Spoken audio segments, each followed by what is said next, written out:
Who remembers the BJ and Bill show all those years ago on WOLZ? Well, many have said they missed the show, and guess what?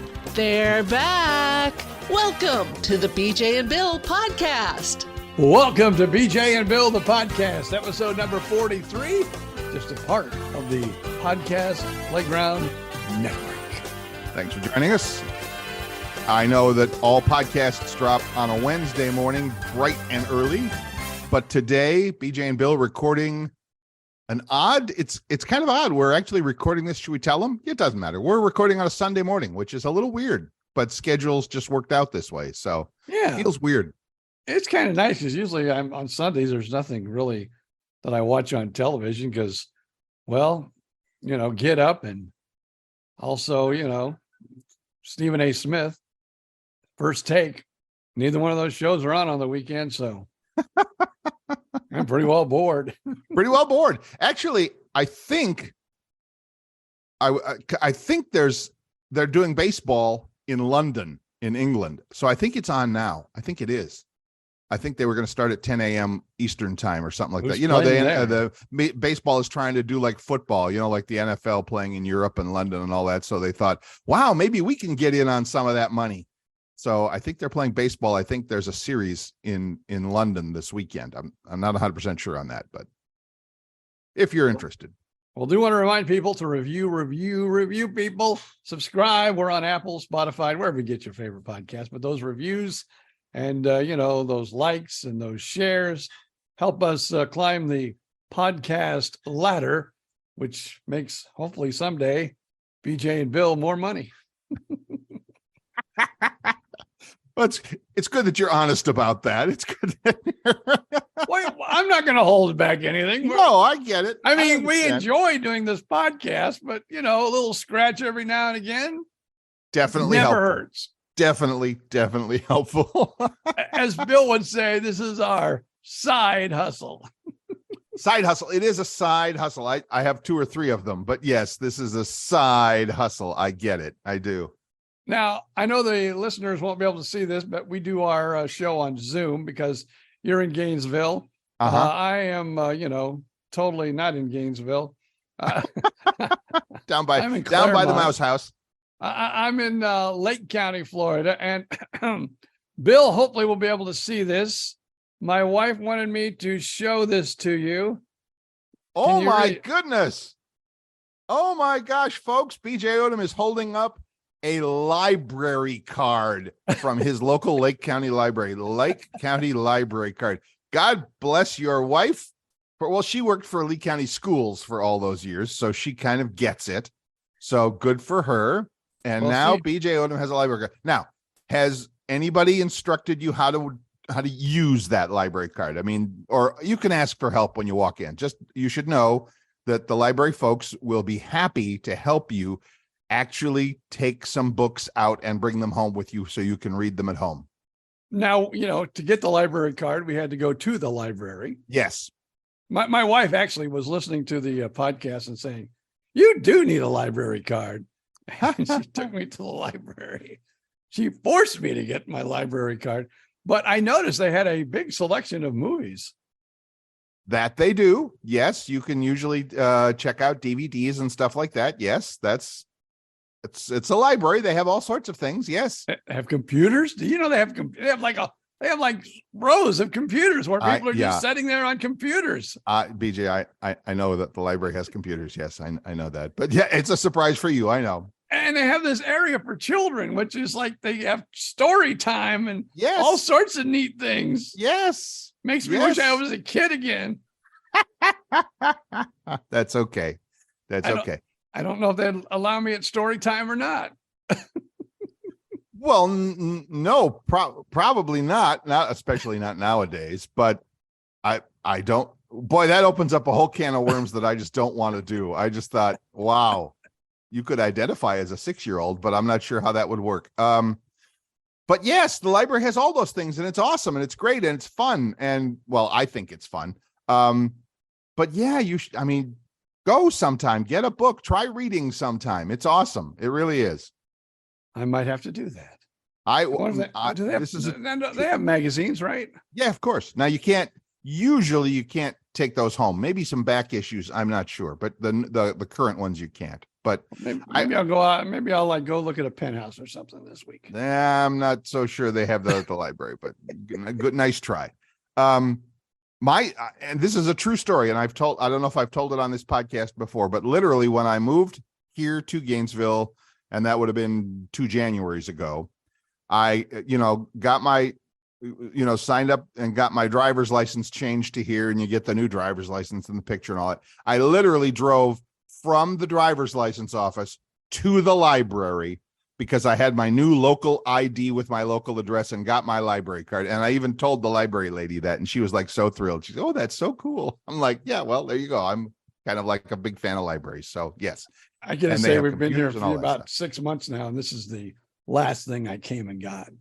Well, okay, that's fine. I mean, at least you did it. And so we're proud of you and we're happy for you. And we hope that you actually will see the inside of a library now and then. Well, I saw the inside when I got the card. Well, yeah, but that doesn't, well, I mean, it counts. Okay, it counts, but go in, look around, find a book or a movie that interests you, check it out, bring it home, take it back. It's awesome. It's awesome. You know what? I bet they have them too. I bet they have audiobooks. Pretty sure they do. I mean, that's what I'll ask. Where is the audiobook section at? And now a lot of this okay, I'm going to warn you, some of this may take some computer skills, but a lot of library systems also have a smartphone app for your iPhone, and you can download stuff like audiobooks directly to your smartphone and listen to them there. It's kind of weird the way it works because it's not like you get to keep it. It's like you're borrowing an audiobook, even though it lives on your phone like a podcast would.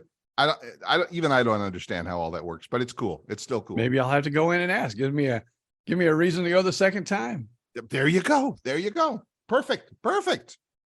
Another thing, maybe I should have my wife stop listening to the podcast. But remember when we were talking about fireworks and I said, well, they're illegal in the state of Florida unless you use them for agricultural purposes? Yeah, that was weird. Yeah. Now listen to this. Uh-oh. Are residential fireworks legal in Florida? Here comes the answer. Okay. Yes, but only 3 days out of the year. The state statute says that you're only allowed to use fireworks on Independence Day, 4th of July, New Year's Eve, and New Year's Day. Well, that would be because that would take you across midnight. So yeah, New Year's Eve, 11:59, fireworks okay, 12:01 a.m. New Year's Day, not so much. Yeah, I get it. Okay, so those 3 days, you're allowed to have fire, which is why, of course, at this point in Florida, no matter where you live, somewhere in some abandoned parking lot, a giant circus tent is going up right now to sell fireworks now through the 4th of July. They're up. Like when we go to downtown Claremont, it takes us about 20 minutes to get there. It's about 8 miles down the road. Right. I bet you I saw 8 tents set up. Yep. Between our house and Claremont. Yep. I've already passed at least 2 of them that I know of here in Gainesville. I don't get out a whole heck of a lot. So yeah, but they're out there. So just be ready. Tell the dog it'll be okay. Does your dog freak out with fireworks? Our old dog did, but yeah, this one I don't think so, really. Yeah. But you know what? We've lived in 55 plus communities for probably the last 4 years. Right. Probably 5 years. So we really don't experience.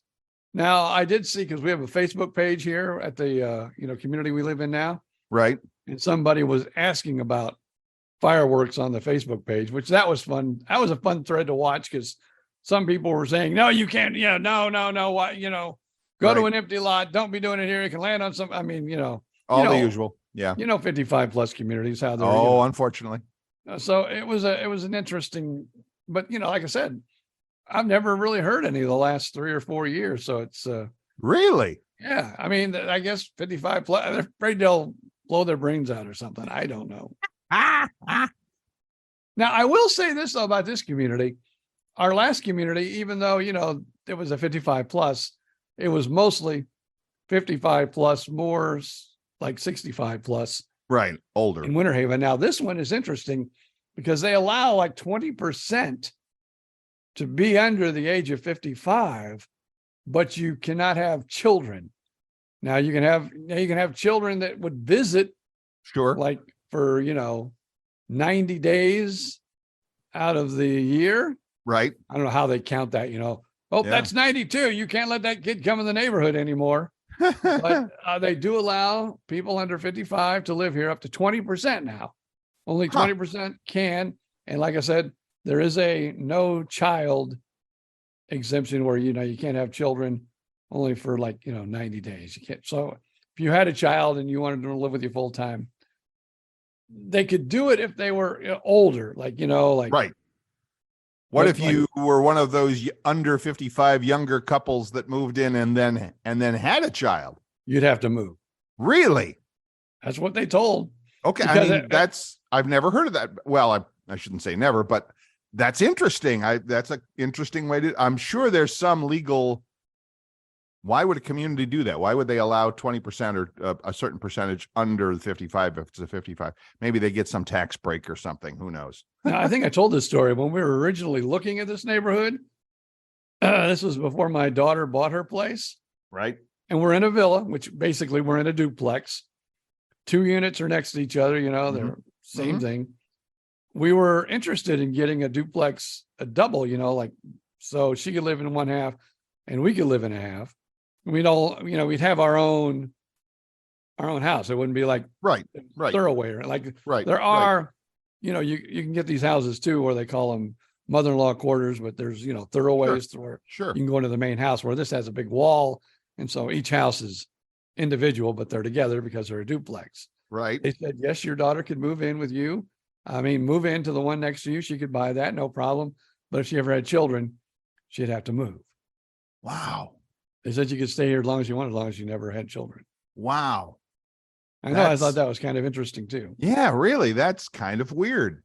I've never lived in like a 55 plus community like that sort of thing. So I've not had to deal with those kind of rules and, all that stuff. But though, I think you should think about it, Bill Stevens, because you're a pickleball lover, and that pickleball court here, we've got like 6 of them, and it's like nonstop. People playing pickleball here. Yep. I have thought, now it would take a lot more money than I'm currently making, but that can change, just deliver more pizzas. About the villages. Yeah. About the villages. Now, at the moment, of course, I'm a single guy, so I'm not sure, just from a financial standpoint, about buying a house and having the HOA fees and all of that stuff that go. I'm sure there are single people who live in the villages. I'm sure there are, but that just sounds like a stretch to me. I don't know. Now, like you said, for the pickleball and the activities and all of that sort of a thing, awesome, great. And the couple of times I've been down to the villages to just, knock around and I did a movie there, and you go to the village square and, for dancing and all that sort of thing. Not for me, but yeah, it's been cool. It's been awesome, but looks kind of like a little extra money, shall we say. I think the homes themselves are pretty pricey. Yeah. I know they're more than they are here in Claremont. I'm sure. And I don't know what their HOA fees are. I think it depends on where you are in the villages. Yeah. But they can be pretty pricey too, because of all the amenities. But what I like, really, unless you need to go to the doctor. Yes.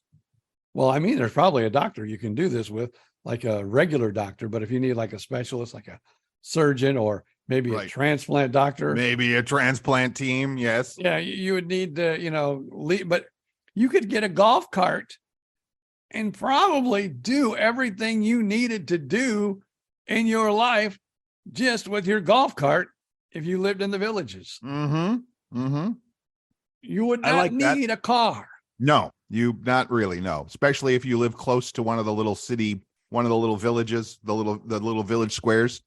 Yeah, that would be cool. And I really like that one at Lake Sumter Landing, I think it's called.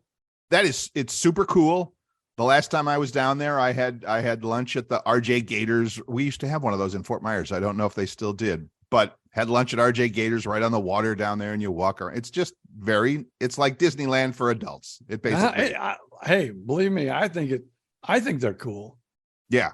I would love to live in a community like that. But usually, like I said, the HOA fees for communities like that are pretty steep.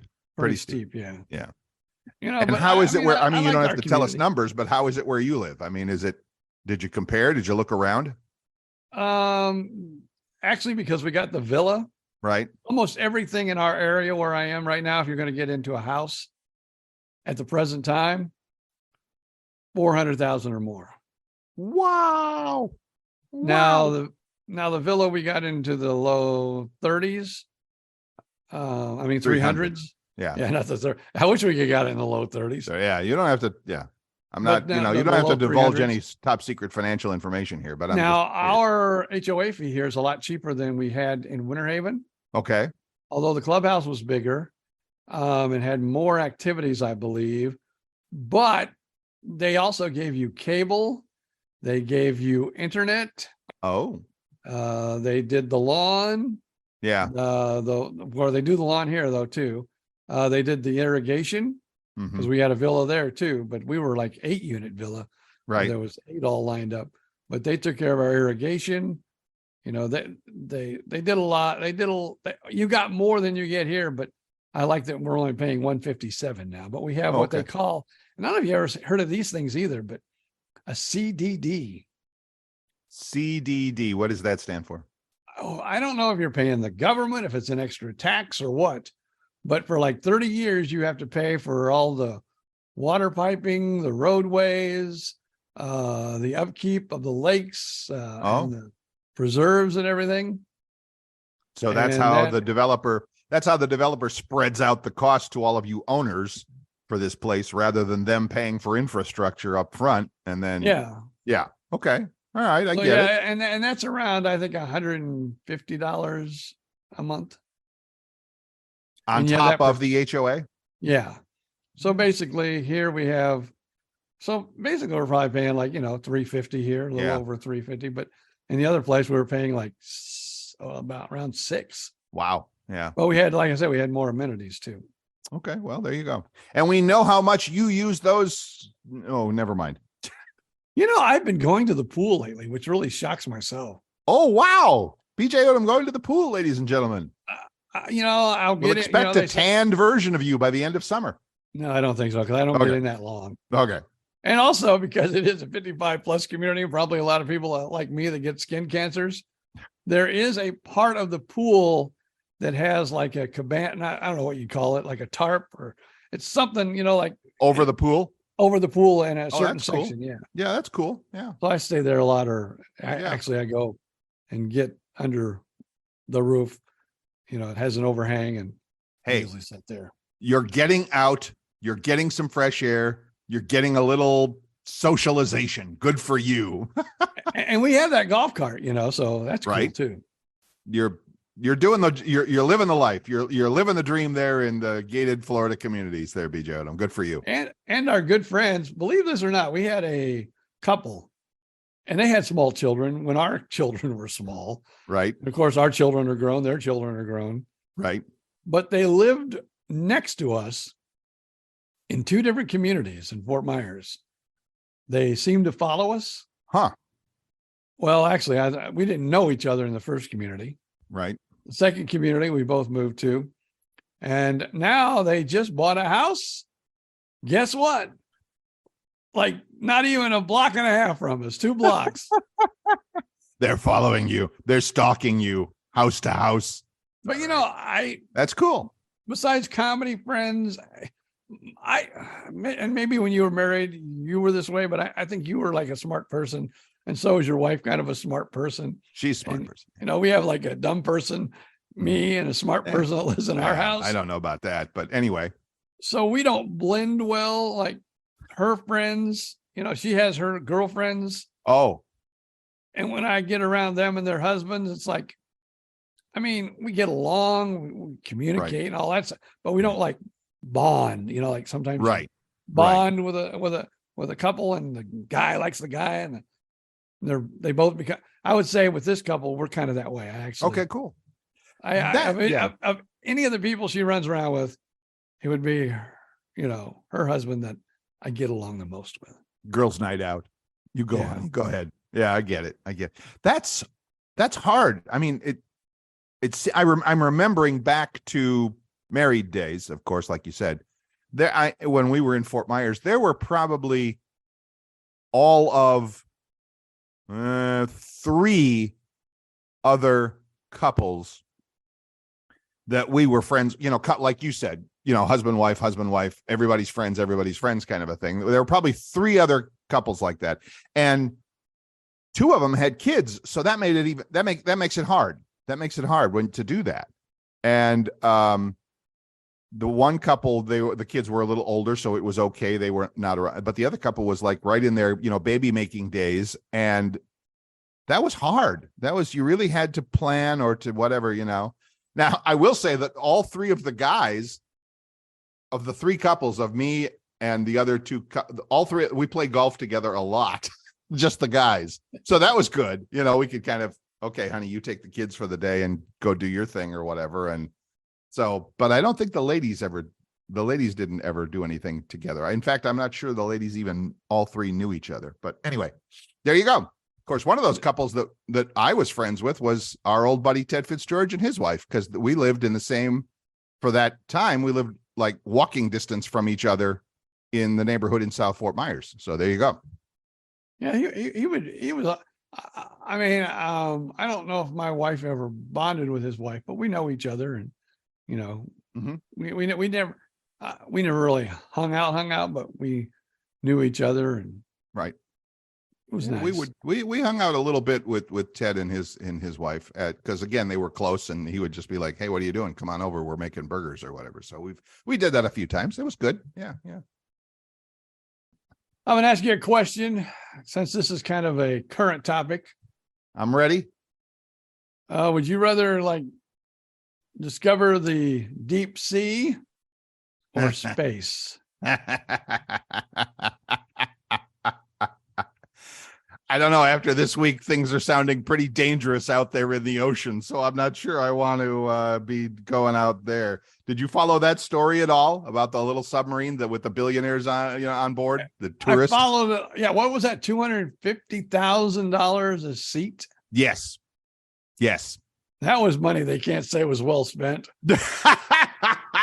I hate to joke about this because 5 people lost their lives. Yes. But it was very tragic. But yeah, I mean, all the stuff I hear too. They were saying this is not safe. I don't know. But I guess I heard one guy say, if you're into that, discovering the deep seas and right, Titanic and stuff like that. I get it. You will take the risk. I saw a good interview on one of the cable channels. I don't remember who, because I watched it on YouTube. The movie director, James Cameron, the guy who did, the Avatar movies and The Abyss, and he's big into water. That's like his thing. He's done movies like that a lot. So he's not just, it's like the cliche. He's not just a movie director. He actually knows his stuff when it comes to submarines and underwater exploration and all that. And they interviewed him. I think it was CNN. I'm not sure, but he really laid out how, I hate to say it, but how dangerous this particular little submarine was for the deep ocean that, where the Titanic is on the bottom, is all. He said he told a friend who was building a similar submarine based on the same technology, the same. Of course, it's all about, making the thing strong enough to withstand the deep water. And he said he told a friend who was working on a similar project, a similar submarine, he said, you will die in that if you try to use that for a deep ocean. That will kill you. And he said this submarine was built the same way. And he said, I knew it. He said, when it happened, I knew exactly what happened. I knew it was going to happen. And he said, I feel terrible about it because, you can't tell anybody that. I mean, you can try and reach out or whatever to somebody. But anyway, it was super interesting but yeah, what's the I don't know. What's the mentality there that it's like, okay, we're going to take this risk. Yeah, you're a billionaire and your son is coming with you. So don't you think you might want to do a little background check I would never do it. I'm too much of a fraidy cat for that. I would never, ever do that sort of thing. So your question is a good one. Explore the deep sea or outer space. And my answer is right now, probably neither one. I'm good. I'm good right here on planet Earth. Thank you very much. I'd just like to go to Claremont and discover the Chuck E. Cheese or something. That's right. Discover the wonders of the next great pizza joint. Absolutely right. So look, there's plenty to discover on this planet. You don't have, well, the deep ocean is on this planet. I get it. But there's plenty to discover within 5 miles of your house. I mean, unless you live like in, Manhattan or something like that. But within 5 miles of your house, there's plenty to discover. Go out there, check out nature, the birds and the critters and the great, nature and all that, parks and rec and all that stuff. It's just whatever. So, yeah. Well, for like about 28. Yeah. I spend about $28 a month and I can explore around the world like every other day if I want to at Epcot. At Epcot Center. I know, right? And they have the deep sea too. So I hate to knock on our friends at the Mouse House at Disney. They had that Living Seas exhibition at Epcot years and years and years ago. It was amazing. It was like you were going down into some underwater, base station kind of a thing. And they had it surrounded, it really looked like you were in the deep sea ocean and all of that sort of thing. And you would take the elevator ride, one of their fake elevator rides that bounces a little and shows things. Yeah, it's awesome. It's awesome. Those Disney people, they know how to do it. And then they had a dolphin show and they're blah, blah, blah, blah, blah. And now it's a ride with Nemo. I swear to God, the last time I was at Disney, I went there and I even told the friend I was with, this is so cool. This is so awesome. You have to see this. And you sat in the little car and you rode through the ride and it was all about talking fish with Nemo. And I'm like, this sucks. Sorry, Disney. You just took the cheap way out. So anyway, that's my story. I'm sticking to it. We went to, I remember, I don't think that's there anymore either. I know it isn't, in fact. What's that? 50,000 Leagues Under the Sea.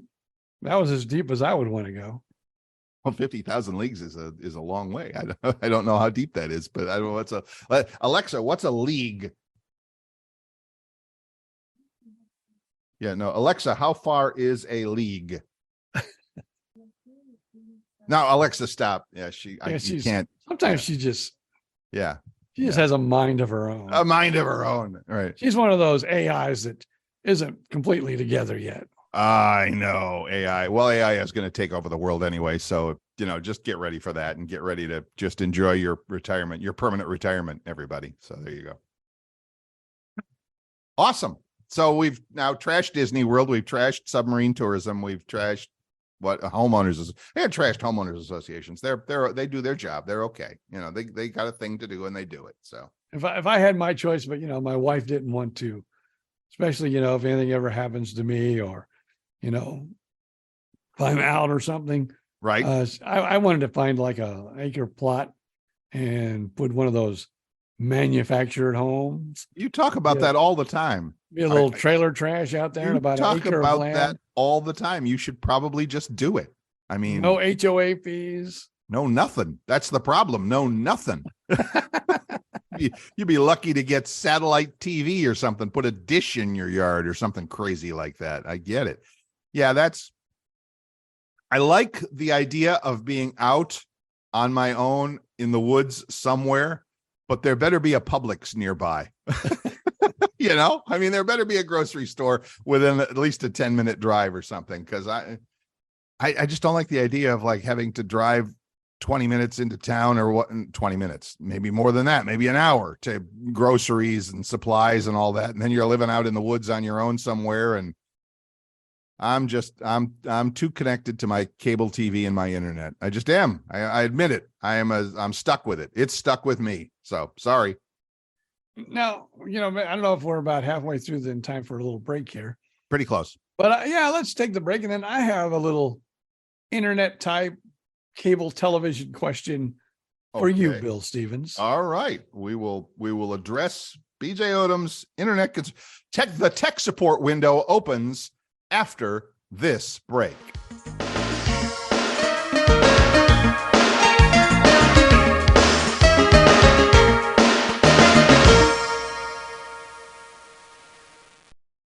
Welcome back. It's BJ and Bill, the podcast. Woo! Oh, there you go. If you'd like to reach us, as BJ said, please leave us your reviews, your 5-star review on whatever podcasting outlet you get this program. Lots of people probably Apple Podcasts or Spotify. Those are the big ones. But no matter where you do, there's probably a way you can leave a review, and we would very much appreciate it. If you'd like to get in touch with the show, of course, our email, BJ and Bill Podcast. You got to spell out the and, BJ and Bill Podcast @gmail.com. And lots of people always stopping by the Facebook page. So just, do a search for BJ and Bill Podcast, BJ and Bill Podcast, and you will find us on your friendly neighborhood Facebook page. So there you go.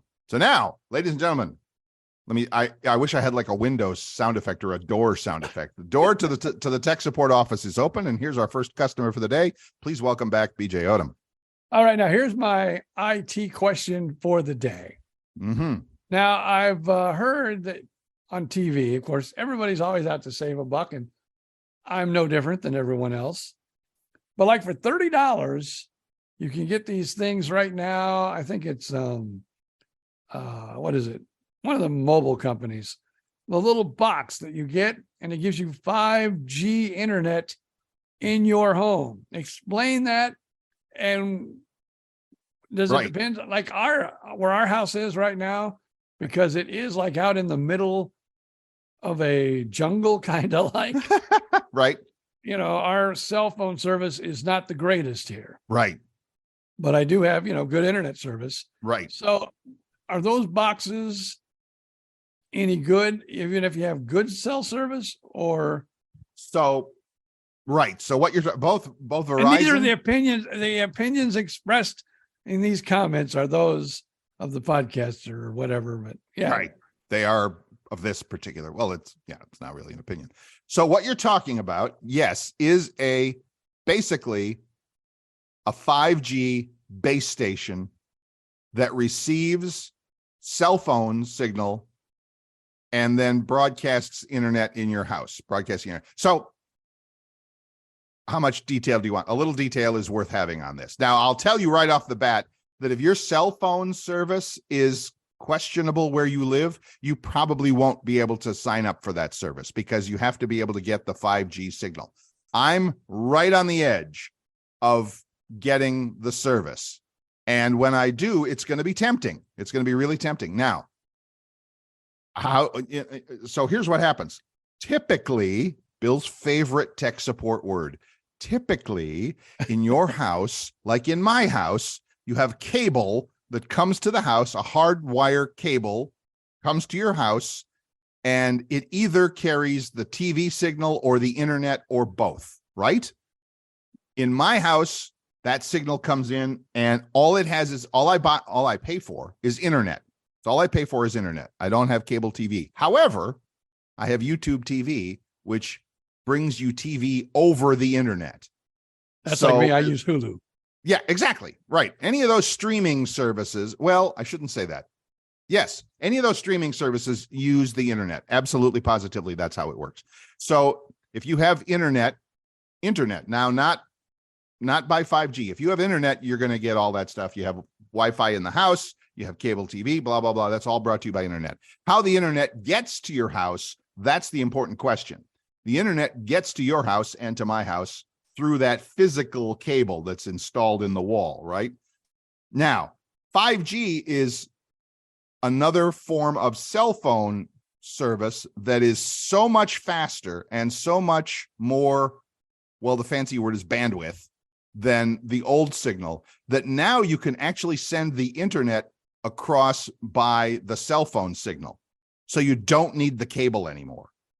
So it's very possible that if you're in a city or in an area that has good 5G service, you get one of those boxes, it receives the cell phone, it receives the internet signal by 5G, and then it turns it back into internet for your house, and your Hulu and your YouTube TV and all that comes through that. Now, if you're in an area, like you said, with not cell phone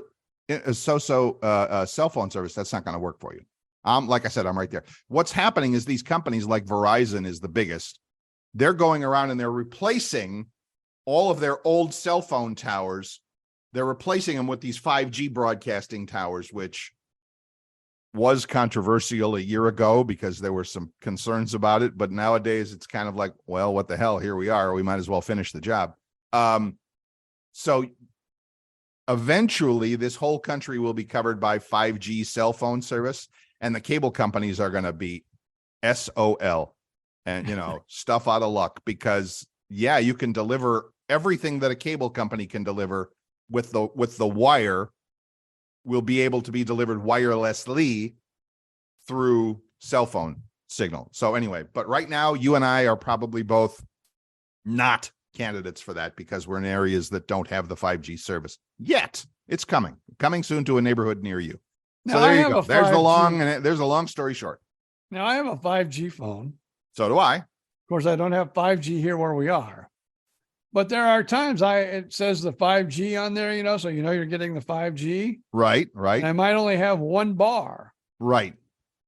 And my phone service is still not very good. Explain that? And I hate to make this a tech show, but well, your phone, I'm looking at mine to see what to see if mine shows 5G right now. Wait a minute. If I go over to this guy and all right, cellular data, Bluetooth hotspot, it doesn't show it. I can't see it because normally my phone up at the top will show if it's 5G or not, but I'm on Wi-Fi now. So, but the phone, like your new iPhone, my new iPhone, they are capable of using 5G information when they receive the signal. If they don't, it throttles back to whatever network is available where you happen to be standing right now. So if in your house, like right now on my phone, I only show one bar for cell phone signal, but I'm on Wi-Fi. And if I'm on Wi-Fi, you can turn on Wi-Fi calling on your phone, at least on iPhones. I don't know much about Android phones, but I'm assuming they do. So my phone, when I'm in my apartment, like you, my cell phone service here is, if I had to rely on just cell phone service, but because my phone is connected to the Wi-Fi and it uses the Wi-Fi to make phone calls, my phone calls sound perfect in my apartment, and that's why. So anyway, if you went to downtown Orlando where there's like good 5G service, that little 5G icon will appear up at the top right of your phone, and you will get some incredible. I mean, if you're a geek like me, I do that occasionally. I'll check like how fast the download speed is, and it's just off the charts. Take it off of like your internet if you don't have 5G? I'm sorry, say that again. You need to take it off because I'll tell you something weird about us. I have Spectrum. Right. Spectrum Mobile. Yes. And they have their own like service for, Wi-Fi and things like that. Mm-hmm. So actually right now I'm on my home Wi-Fi, but every once in a while I'll come home and it'll say Spectrum Wi-Fi, and they have like a Spectrum service that like you can be in another part of town. Right. And you can be in a restaurant and you're still on the internet, but you're on Spectrum internet because it catches that wherever you go. So I believe, and if there's an internet Wi-Fi geek out there that knows better, feel free to get in touch. But I believe that all of these cable companies kind of have a deal that it's like, okay, if you're near a Wi-Fi signal of some sort and you're already a paying customer, like you're on Spectrum, I'm on T-Mobile, whatever. If I'm near another Wi-Fi signal that is from a partner of T-Mobile that works with them, I'll get that Wi-Fi and it'll sign in with my Wi-Fi. And so it makes it kind of seamless. So eventually, again, the whole planet's going to be covered with Wi-Fi. Who knows what that's going to do to our health, but that's another story. The whole planet's going to be covered by Wi-Fi so that no matter where you go, you're taken care of. So yeah, that's how that works. So yeah, It's kind of weird, but it works. It works pretty well. It works pretty because well. So. The other day, my daughter flew back, from Colorado. Went to the airport to pick her up. Yep. And I wonder if I also had Spectrum Wi-Fi on at the same time. We were sitting in the cell phone lot. Yep. At the airport. Showed 5G on my phone up top here. I had the worst signal. I couldn't do anything on that 5G. So maybe I was also on Spectrum Wi-Fi on the side and didn't know it. So maybe if I had taken off of the Spectrum Wi-Fi, right, it would have worked like a charm. And I've noticed that the phone, and I don't know if this is, I should ask a real geek somewhere, maybe we could find out or something. But I mean, you're a fake geek? I'm a fake geek. Yes, I don't know.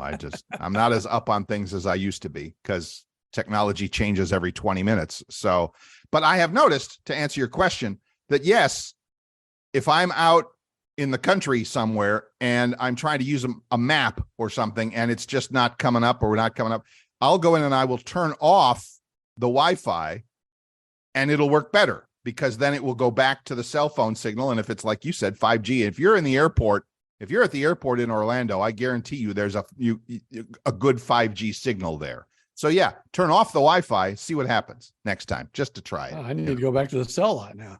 So I'm going, man, live here I am in a cell lot, and my cell phone signal is the worst I've ever seen it before. That's funny. Yeah, no, I get it. I do get it. I've not been to the Orlando airport cell phone lot, but I do know, like I said, with Wi-Fi signal versus 5G or something like that, if the 5G is available, your phone should switch to the best signal, whether it's Wi-Fi or 5G or whatever. But I don't, that's not been my experience, that it doesn't automatically know, okay, this 5G signal is coming in really strong, but we're still connected to Wi-Fi. We're going to stick with this lousy Wi-Fi. So I turn off the Wi-Fi, it finds the 5G signal, and I'm off and running. So I don't care what. All right. That'll be $95, please. Would you like to Venmo me that, or would you Cash App? I'll Venmo you. I tell you what, I don't know. To me, you're the best geek I know. Well, you're a real geek to me. Thank you. I appreciate that. I do. Funny. Hey, we should make a song. The geek don't want no freaks. That's a good idea. I took myself up. All right, there you go. Crack yourself up. Well, there you go. That's today's tech support brought to you by Bill. You got tech support questions? We got answers, or at least we'll try. Now, I'm thinking you maybe have the answer to this question. Oh, my God. More questions. What is it today? Now, this is kind of like a trivia type question. Okay. The most powerful radio station ever. Wow. Where was it? Wow. I mean, are you talking regular broadcast? I'm talking regular broadcast. Where was it? And can you give me the call letters? In fact, I'll give you a hint. Oh. When I ask for the call letters. Okay.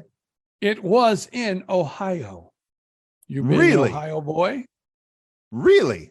So you're talking because see, I was thinking it's a trick question. I was thinking like, oh, you mean like Voice of America or something when, the United States broadcasts its radio across all of Europe to try to, tell them how great we are. So you're talking a regular radio station in Ohio. Now, I don't know if it's still in existence. Okay. But it will have regular call letters. Yes. Wow. Want to go to the city first? In Columbus.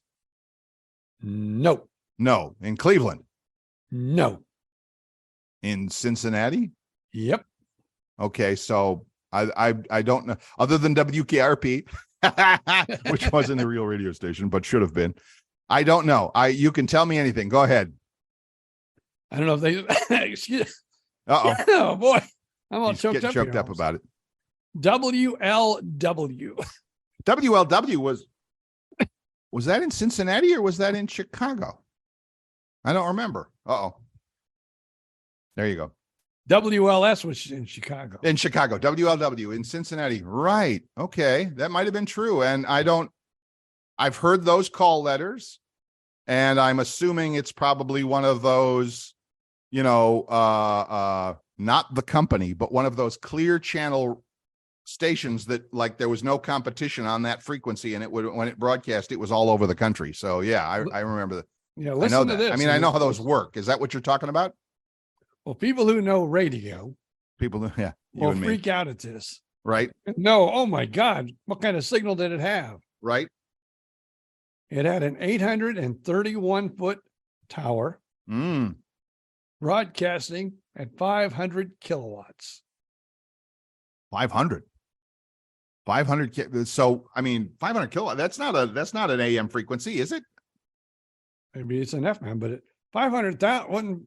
500. Wait a minute. It broadcasting 500 kilowatts 500,000 watts is the power. That's not the frequency. That's the 500,000. Wow. So 500,000. Wow. Wow.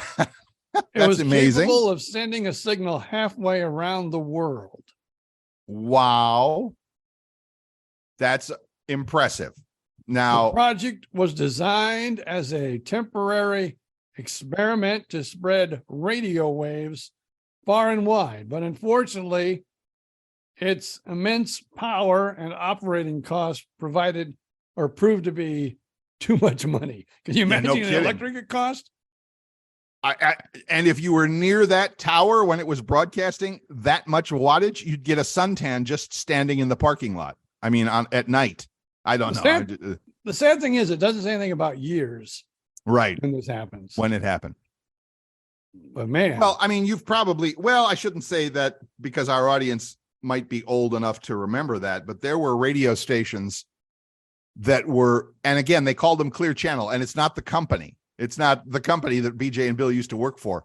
But if a radio station was on a certain frequency, AM radio station, when it broadcast its signal, there was no other, like if you were at 910 on the AM dial, and there was no other 910 AM radio stations for hundreds and hundreds and hundreds of miles, well, then that signal would probably travel. I used to, when I was in Phoenix, when I was doing the morning show in Phoenix, a friend of mine, a good friend who I went to college with, another radio legend, shout out to Kent Jones, wherever you are, Kent Jones, was on the morning show in Oklahoma City.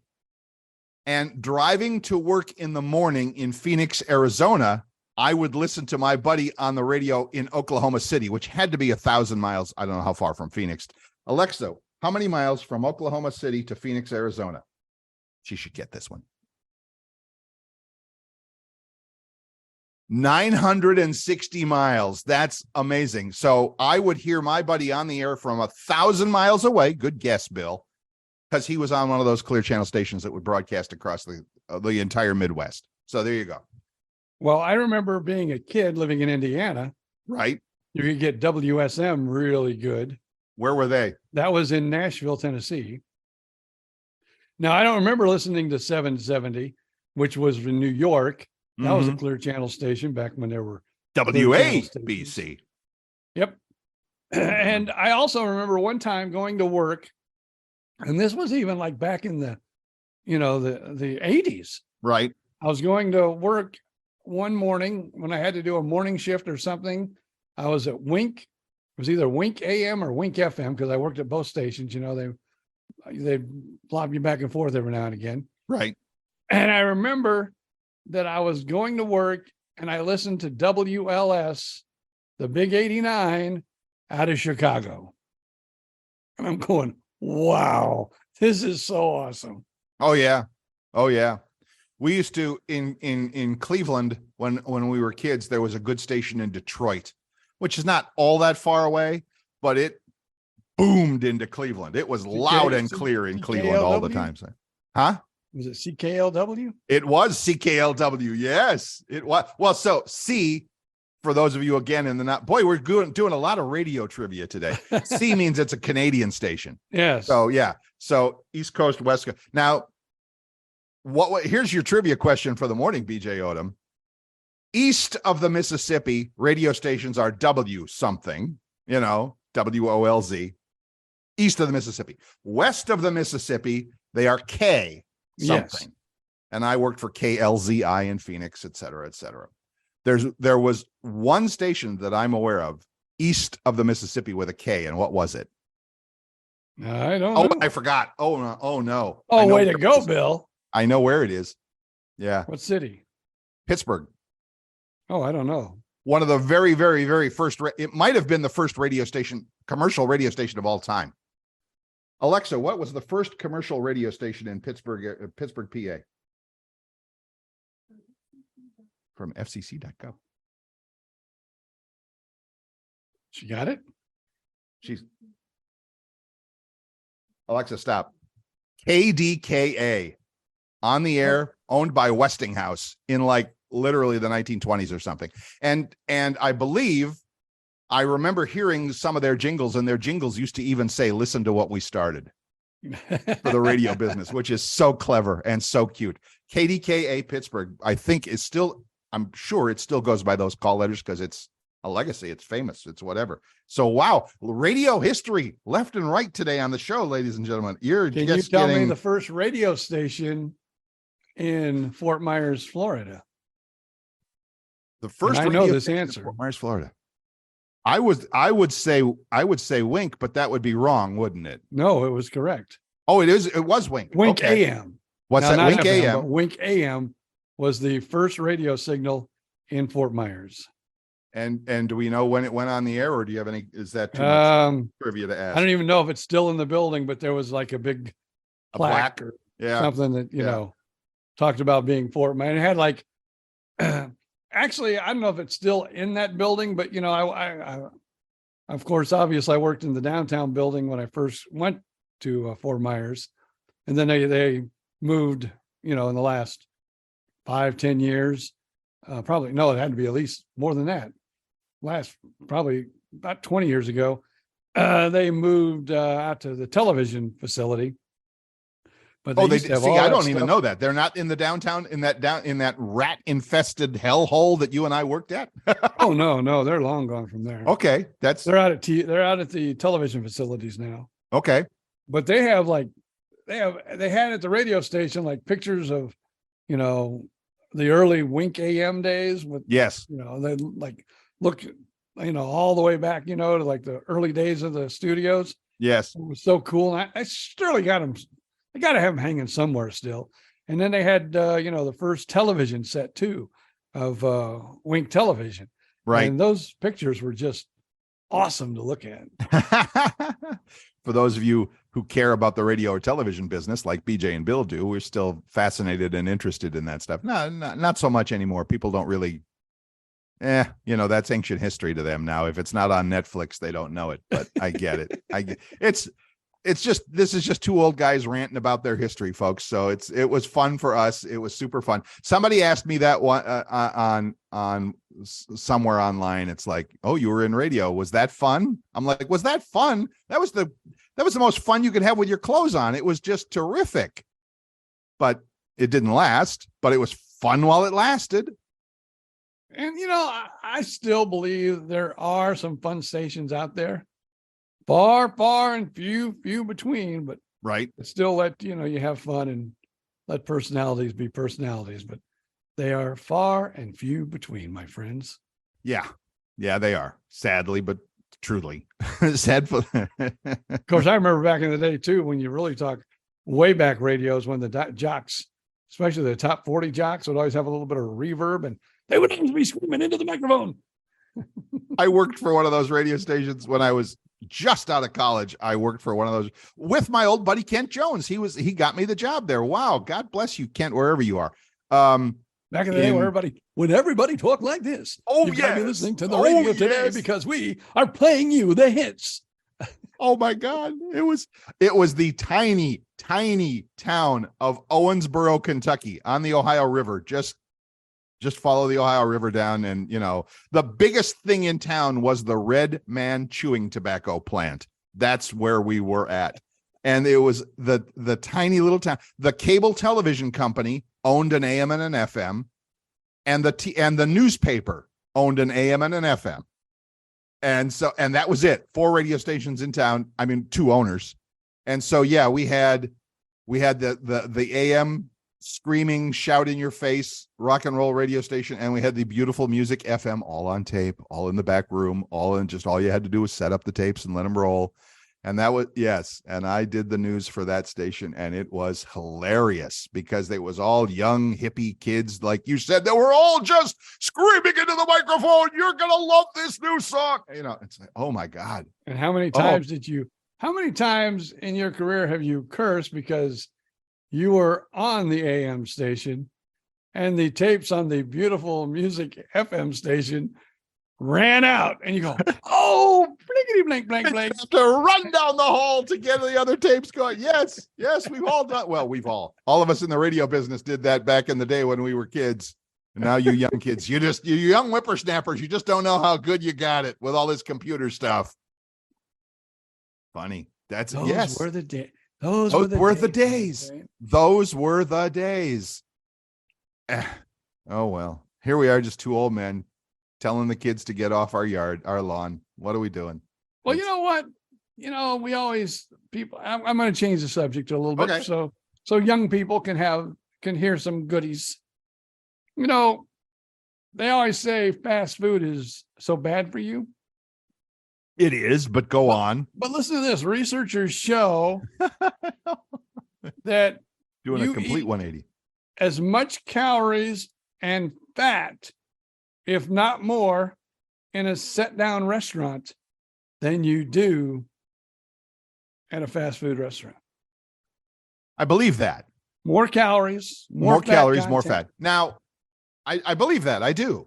Because, when you get your Happy Meal at McDonald's or whatever, I'm not going to say it's a small amount. It can be relatively. It's, portion controlled. It's all that stuff.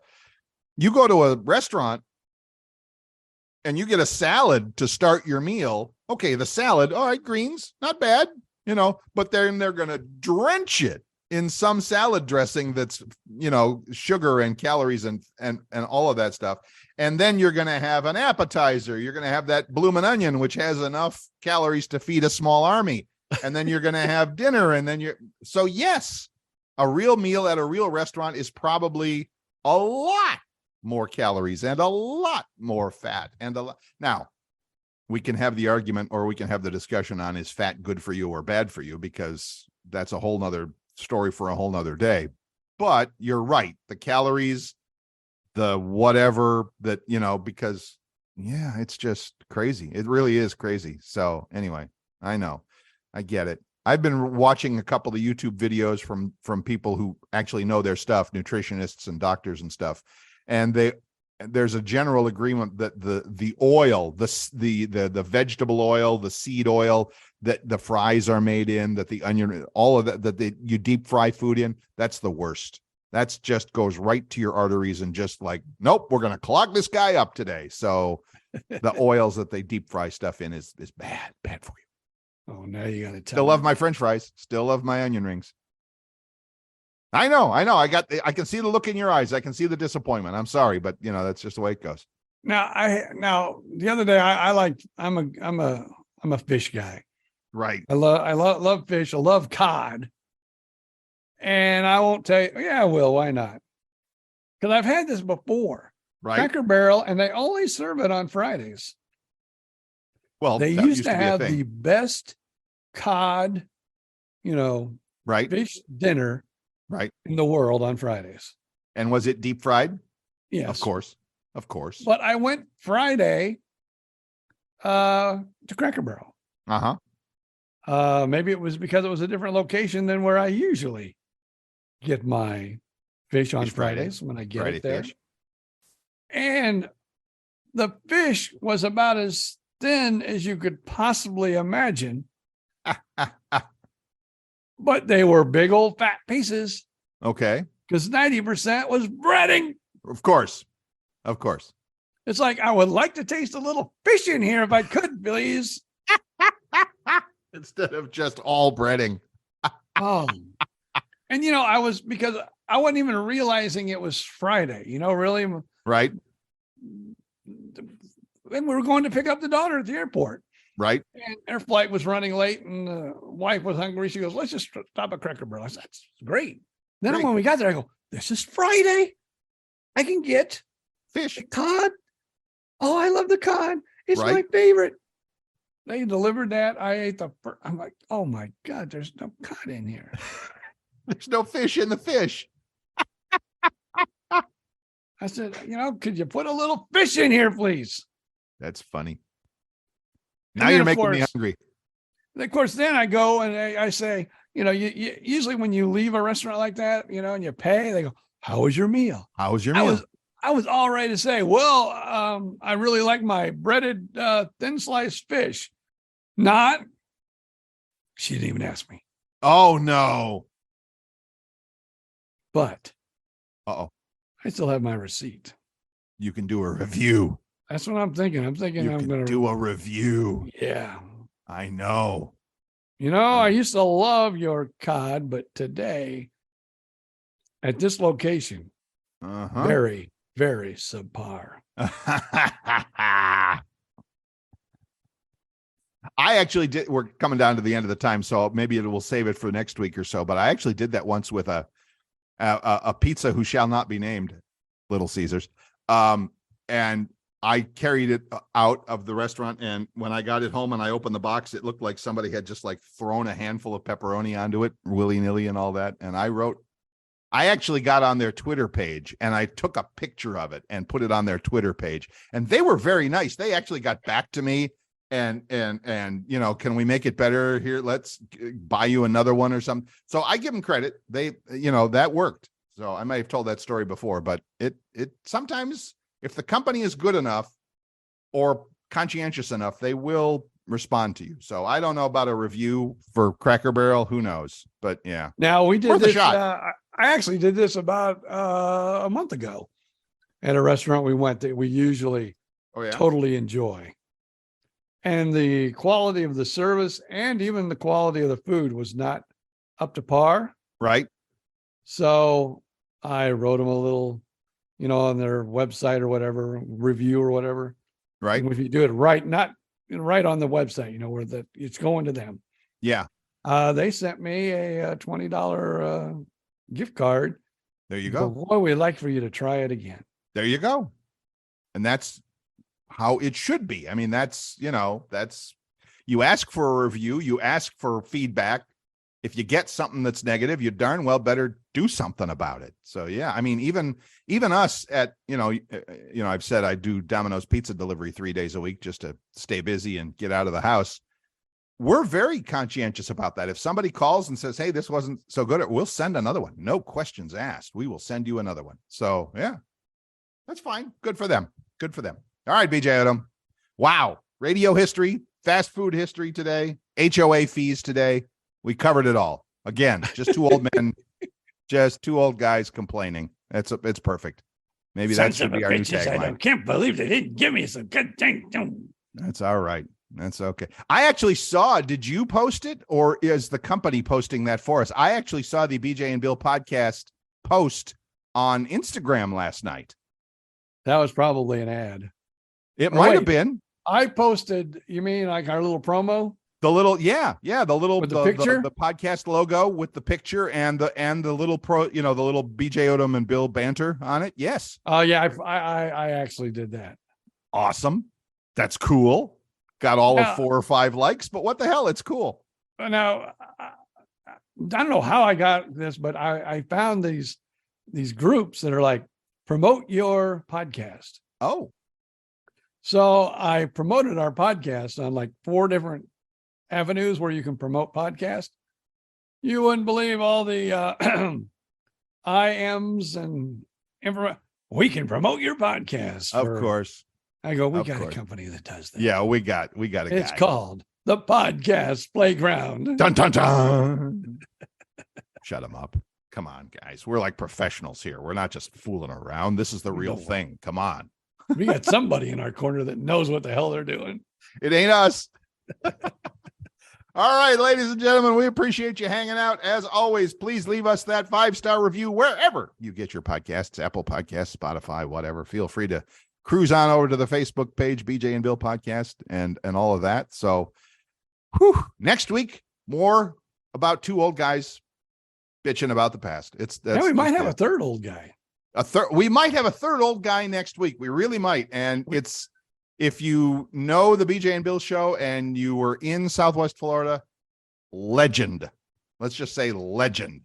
And not even in the radio business. No, not in the radio business. No. A legend totally on his own. In the community. Yes. But you will know who, should he make an appearance, we're, negotiating. Scheduled to appear next week. We're not going to tell you who, but just a legend in the business and in the community of the Southwest Florida. So stand by for that. We'll have that for you. Have yourself a great week, everybody. Go out there and have fun. Stay safe. But until then, it's just up to BJ Odom to say, see ya.